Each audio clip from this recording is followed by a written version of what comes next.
Hello, ladies and gentlemen, it's Mike here at Game From Scratch, and where does your game engine come from? If the answer is, I don't give a bleep, yeah, the majority of people are in the same boat as you, but not everybody. There is a fellow out there by the name of Arjan, it's pronunciation here, Arjan Brussee. He is a Dutch game developer, and his resume is actually worth paying attention to here, because he was actually the main coder behind the original Jazz Jackrabbit games way back in 90s, I think that was.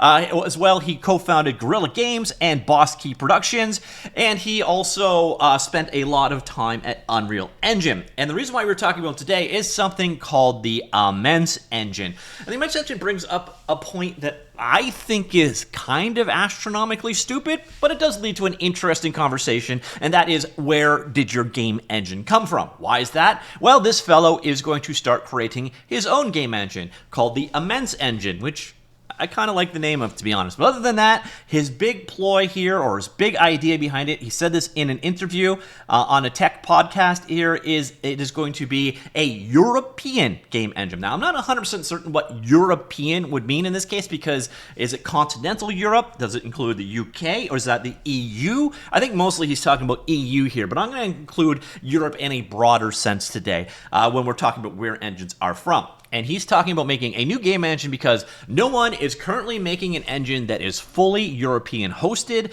built by Europeans, and complies with European rules and guidelines. Now, number one, that is just not true, as we will see in a few minutes.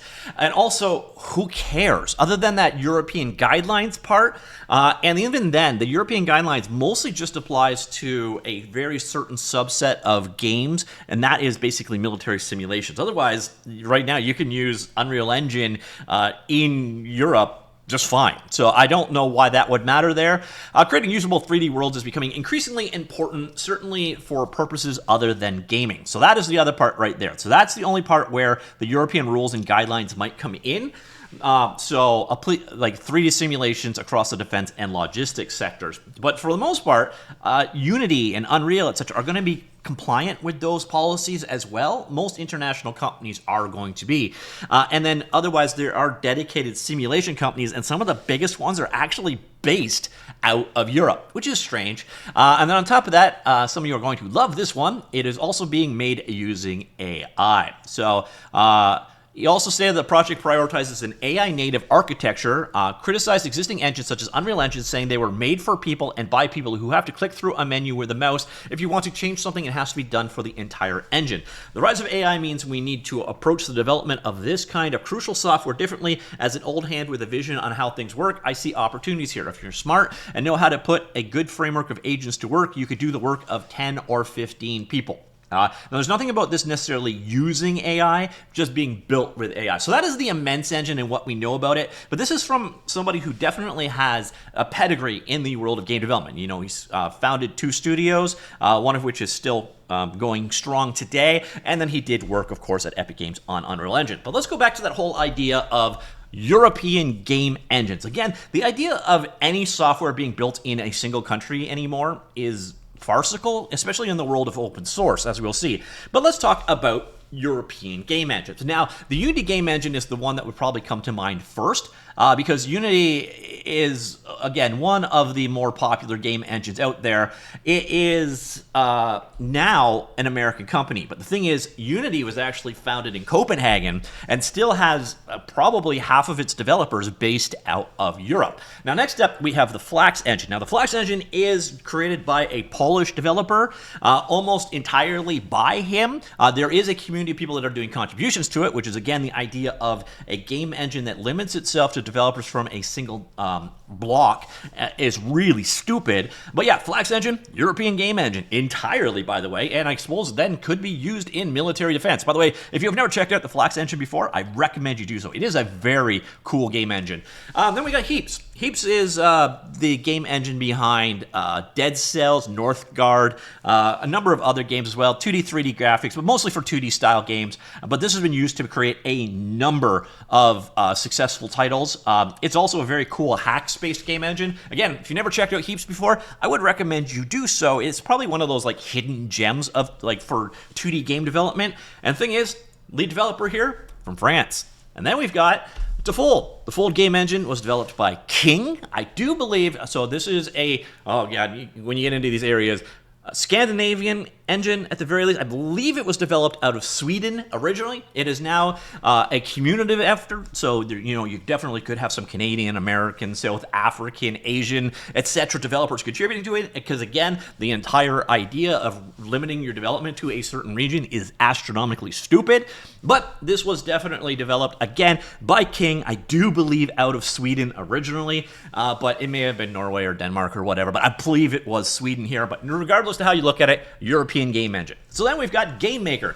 Game Maker gets a little iffy when you start getting into politics, because Game Maker was developed out of the UK, and I'm not going down that particular road, but I think most people conventionally, unless you're thinking about unions, think of the UK as being European. And now when it comes to complying with EU regulations, etc., it may not be so simple anymore, but Game Maker, UK-based game engine, at least originally.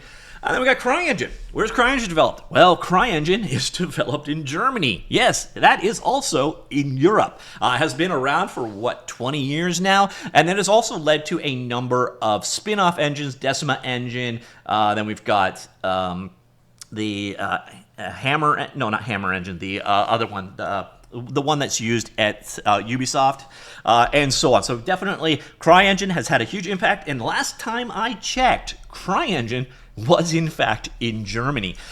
Then we saw Frostbite. Frostbite was once again Sweden. A lot of Swedish game engines, it seems. Now, of course, owned by EA now, but if you go to get a job at Frostbite, you're going to find a lot of them are still based out of Europe, and it's hard to argue that Frostbite is not a European game engine. And then, of course, we've got the Godot game engine. Now, Godot is an open source game engine, so this makes it tricky because, again, it doesn't really matter where your developers are based, does it? But Godot, the lead developer was actually based out of Argentina, the two people that founded this one, but he has since moved to the EU. On top of that, the Godot Foundation is a Dutch stichting, which is basically the non-profit running the Godot game engine. Hey, it's Dutch. And the developers now, I believe, all of the lead developers are now based out of Europe, except Bastian, who I believe is out of maybe Australia, I think there, but doesn't really matter. End of the day, a lot of the leadership team and the Godot Foundation itself, they're European. But again, it's an open source project. So where's an open source project based out of? The world. And then we go on, we have Unigine. Now, Unigine is where you start getting a little political in this one. It was originally developed in Belarus, maybe? It has since moved out, but definitely Russia's sphere of influence. And they have since moved out. They are now based out of, according to their contact information, their headquarters is Abu Dhabi. They're based out of Luxembourg. Their research is out of Armenia. And yeah, so pretty global, but it looks like their main development offices are out of Armenia now. And they are very much in the simulation market. That's actually probably the majority of what they do is sim stuff, and they're going to be compliant with the requirements as well. And then while we are in that area, we also have Gaijin Entertainment. Again, another previously a Russian developer. They've moved out as well, but they have their open source Dagger engine. And once again, when you're looking at open source, it doesn't really matter where it's from. And then finally, this isn't a game engine, but if you're talking about doing military simulation development work, you're going to probably be using something like CATIA, SolidWorks, Simula, and so on, such as from Dassault Systems. And you may be able to guess from the name Dassault, yeah, that's French.